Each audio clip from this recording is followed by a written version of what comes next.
I'm Leslie Odom Jr. at the landmark El Capitan Theater in Los Angeles. Happy Juneteenth, everybody.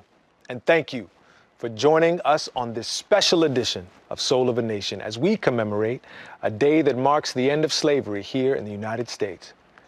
We can trace the origins of Juneteenth back 156 years to Galveston, Texas, where the last remaining enslaved people learned they were free.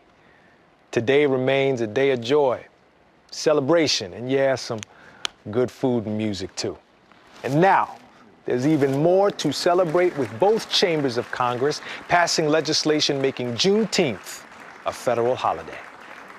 Tonight, we'll explore the triumphs of Black life and culture, reflect on those whose shoulders we stand on.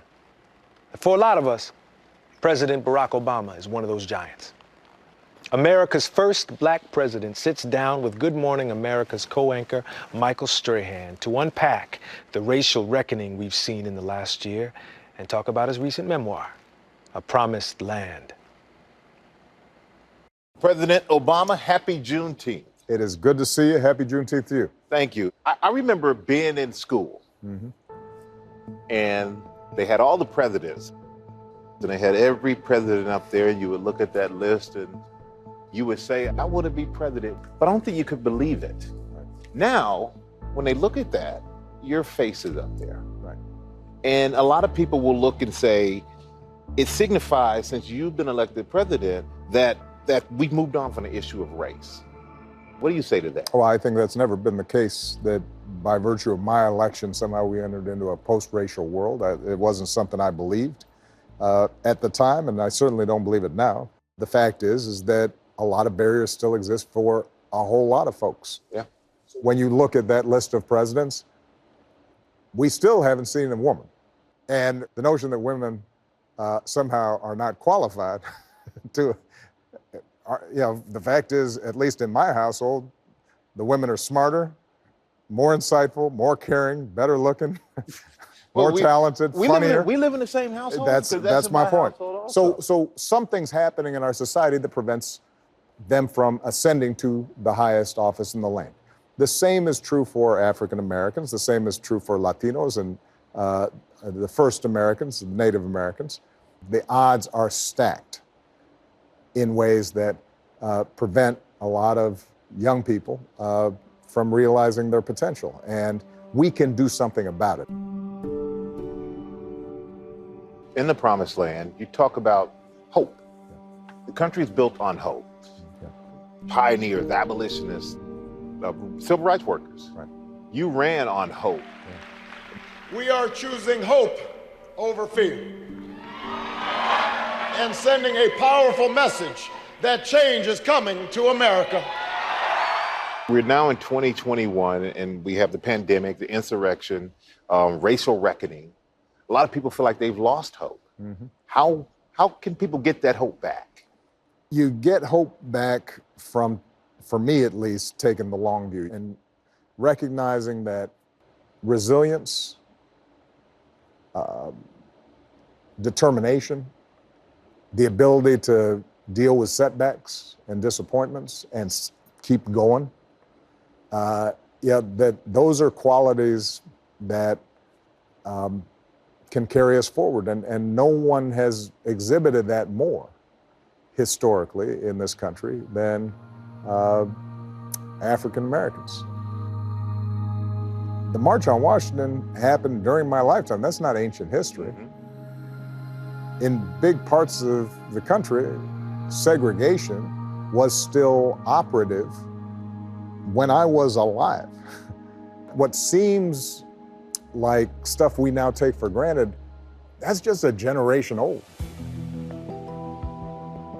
In your book, you spoke about deep divisions in this country. One of the deepest divisions is the police and the use of force. What do you see as our next steps on the path forward with that? Well, first of all, I could not be prouder of the young activists who responded to the George Floyd murder and so many of the other incidents that we've seen over the last several years. No justice, no peace. You had a level of white participation in those protests that you never saw, even at the height of the civil rights movement back in the 60s. The key now is to translate that righteous, anger and frustration and sadness into concrete policies.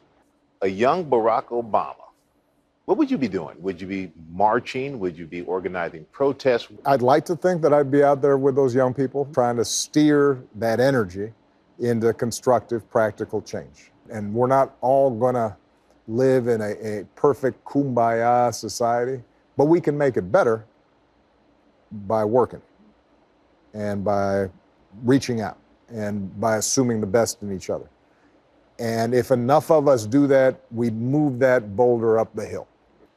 Would the young Barack Obama think that our leaders on both sides are doing enough to change the things that people are fighting for right now? I think there's a lot of good leadership out there. One thing that I write about in A Promised Land, so often we think of social change coming about because of one charismatic leader.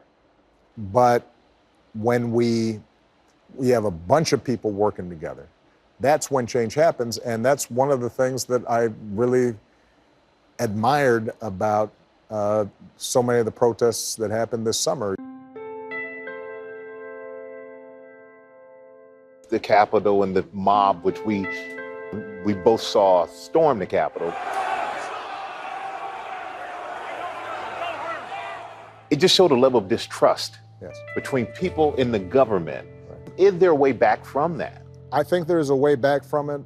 We've got to do a better job of reducing the influence of those who try to inflame division and traffic and conspiracy theories for their own benefit.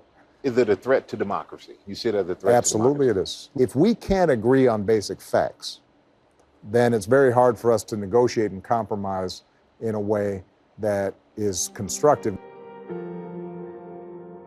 There's so many people out there who idea the American dream, they can't visualize, they can't see it anymore.